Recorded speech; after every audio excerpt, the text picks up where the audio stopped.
What is carbon filters? Activated carbon filters are generally employed in the process of removing organic compounds and extracting free chlorine from the water, thereby making the water suitable for discharge or use in manufacturing processes.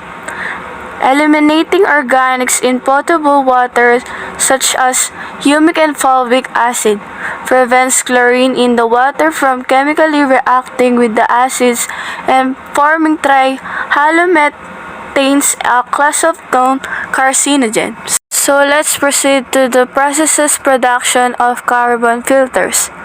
First, the humic and fulvic acid. For crops, humic and fulvic acid are chelators. They combine minerals to make them into organic compounds that can be ingested by plants more easily. They also enable the soil to hold more water and can increase the water infiltration of the soil. Second, chlorine. Besides killing dangerous germs like bacteria, viruses, and parasites, chlorine helps reduce disagreeable taste and odors in water. Chlorine also helps eliminate slime bacteria, moths, and algae that commonly grow in water supply reservoirs, on the walls of water mains, and in storage tanks. Third, trihalomethanes. Trihalomethanes are a byproduct of the water treatment process. They are formed when natural organic material, such as the decaying vegetation commonly found in lakes and reservoirs, reacts with the chlorine used to treat the water. This reaction produces disinfection byproducts, the most common of which are trihalomethanes. Next is ceramic. What is ceramic? Ceramics are perhaps the most ubiquitous of all art forms to have emerged from the human history. The relationship between the hands and clay is the basis of the ceramic art form.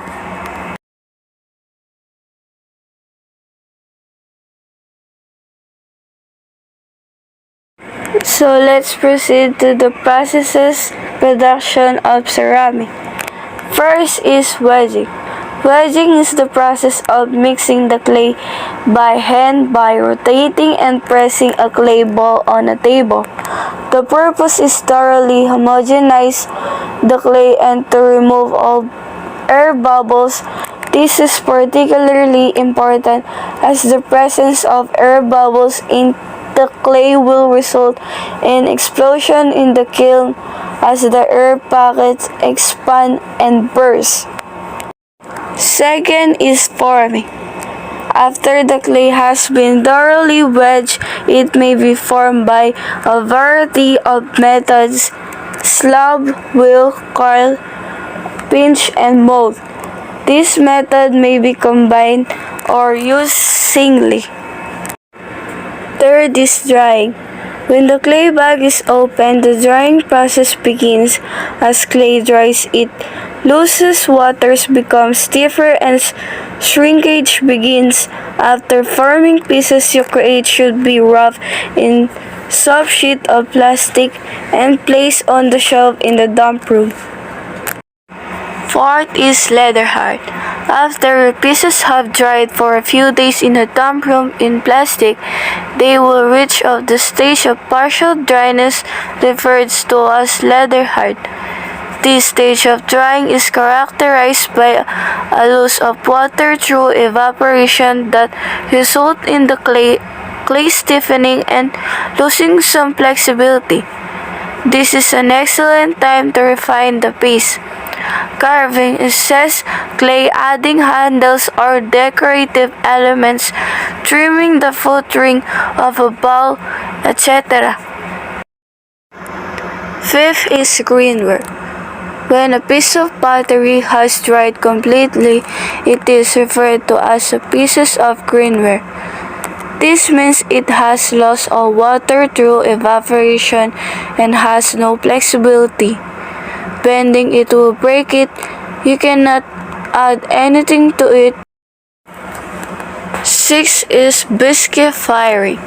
After your work has dried to grainware on the racks and enough pieces have accumulated to fill a kiln, the work is loaded into kilns for the first of 2 firings.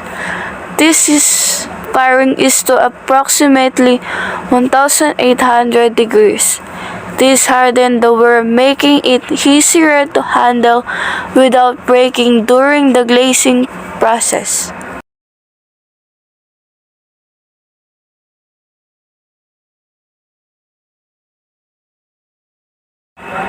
Seven is glazing. Now the glazing process can begin. The glaze, a mixture of ground glass, glaze, coloring materials, and water, is applied to the biscuit pot by dipping, pouring, spraying, brushing, sponging, or some combination of these techniques. Lastly is overglazed firing. Sometimes potters choose to do additional firings to achieve colors and surface effects not possible in the glazed firing. These effects include luster, china paints, and decals. These overglazed techniques are fired at extremely low temperature, 1,300 degrees. And because of that, brighter colors and luster are possible that can be achieved at 2350 degrees. These are loosely speaking very low fire glazes that are melted atop the previously fired high temperature glaze.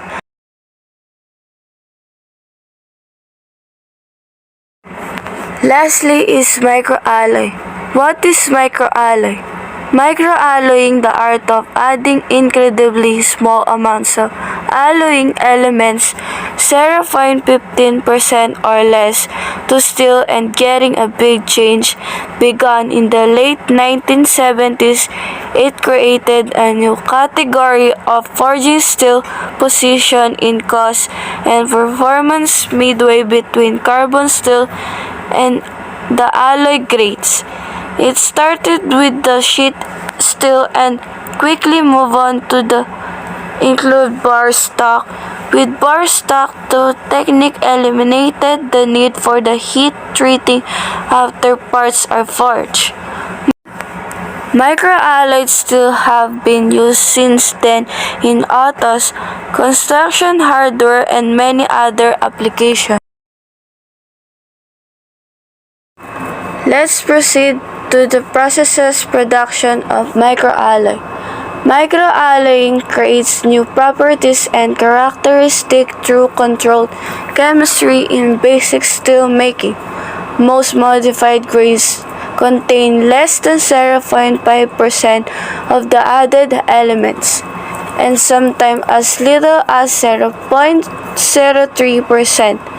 The most commonly used microalloying elements are niobium and vanadium. Silicon is sometimes used in higher carbon steel, and nitrogen can be added to some grades to a level higher than that found in steel to increase strength, particularly in combination with vanadium. Microalloying affects steel microstructure in 3 ways. During heating of the steel, the recrystallization of austenite is slowed by the added elements. This increases the steel strength because the transparent grain size is, although boron sometimes get added to steel in small amounts. It is not considered a microalloying additive. Boron increases the hardenability of carbon and low alloy steel at a lower cost than is possible with alloying element in the alloy grade. And boron does not reduce grade sizes like a microalloying additives. Significantly finer, niobium and vanadium are strong carbonitrate formers. Therefore, the wrought product is also strengthened as a result of carbonitrate precipitation. In some cases, the grain refining effects make the steel more impact resistant.